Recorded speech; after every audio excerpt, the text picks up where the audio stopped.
most of the scientists that signed on to the UN document said they were only consulted, that they don't even agree with it. So that's another fraud. But the issue here is the emails are real. Read the Associated Press. Read Reuters. Read the articles where they've called these scientists that are in these emails, these climatologists, and talked to them about it. And they've said, well, yes, we were hacked, and those are our emails, but they're being interpreted wrong. But see, there's a separate media spin right now where the press is saying, well, we don't know if the emails are real. No. The university admits they were hacked, several thousand emails were stolen, and they're now spinning, saying, oh, well, this is being taken out of context. Quotes by Phil Jones to other climatologists writing to colleagues about graphs showing climate statistics over the last millennium. He alludes to techniques used by fellow scientists to hide the decline. And it goes on to say, from 61, for Keith to hide the decline in temperature since 1961. So over and over again, hide the decline, how to manipulate the data. And so understand, they're admitting they were hacked, and they're now countering the emails saying, well, you're misinterpreting what I said. They themselves, because the media contacted them quickly, now they're not talking to the media. They figured out how they screwed up. They're going, well, I didn't mean that when I said it, or, well, you're misinterpreting what I said. They've now, the source has now confirmed these emails. Go read them for yourself on Infowars.com or PrisonPlanet.com. There's thousands of them. We're trying to go through them right now. The worst stuff's coming out every hour. Write your own articles, post your own blogs, dig through it. This is a community research project. This is so exciting. So we have that going on. The emails are real. All the key data. This particular university that nexused in with the Goddard Space Center in the U.S. and others, the Climate Research Unit, a leading global research center on climate change, run by Professor Phil Jones. He is sourced and quoted everywhere as the one that gives all the data to the UN, and then all the other scientific firms funded by the government, both private and governmental, then just agree with it. And then it's heresy if you question it. So that's going on. All their key data comes from this. This is the bottom card in the house of cards of the first domino, and it's now falling. And it's so essential that everyone get out there ahead of this media spin, because the media, even though the people that wrote the emails are admitting they wrote them, the media is trying to spin it saying, well, we don't know if those emails are real. And I predict the establishment's now going to insert fake emails in the coming days to try to disease the entire honeypot so that the media can then come out and try to discredit it.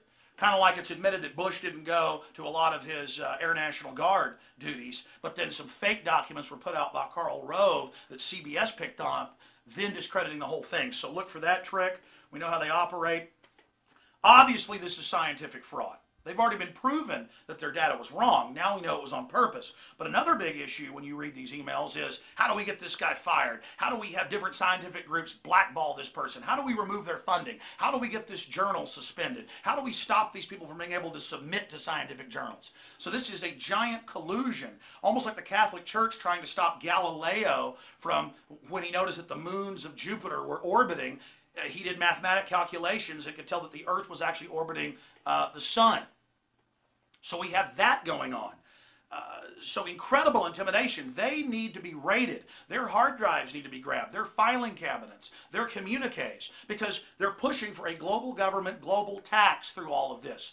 An international system to control our lives. We're going to play that Von Rompuy clip here. 2009 is also the first year of global governance, with the establishment of the G20 in the middle of the financial crisis. The climate conference in Copenhagen is another step towards the global management of our planet.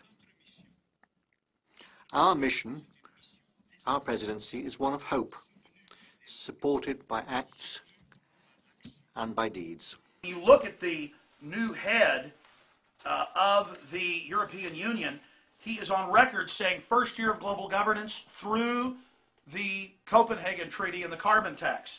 He's also quoted as calling for global management of the planet through the environmental crises. That's why the big banks, JP Morgan Chase, Goldman Sachs, the Bank of England, all the money people are funding the climate change system, because then they get to have a global government that manages and taxes the life-giving gas, carbon dioxide, that plants breathe. So we need a real investigation. And we know why there's all this fraud. We know what their goals are. Listing what plants breathe what all human activity produces as a toxic waste that they can regulate. It gives them total control over every facet of our lives. And they're in the news saying that they're going to decide what technologies can be developed, what technologies are going to be banned. London Guardian, global body needs to direct green technologies, G77 says, developed nations call for UN body to police battle on climate change. So that's going on. We're going to be covering this more in subsequent videos, but the emails, the documents, boil downs of all the other previous fraud, the intimidation of scientists, it's all on Infowars.com and PrisonPlanet.com. If we force this out into the public, which is already starting to happen, and expose the spin and show people what's really happening, we can blow this thing sky high in the info war. This is the equivalent of Bothans stealing the Death Star plans. Now we have to use these plans. I hope you understand the level of this. They admit the emails are real. This is meant to set up a world government in their own words. This is all being decided on right now. This is a godsend. This is one of the greatest blows against the New World Order I've ever seen. Last week, it passed out of committee in the House. They have 311 votes. It's sure to pass a strong audit the Fed bill. The Senate tried to strip it. Some House members tried to strip it. They failed there.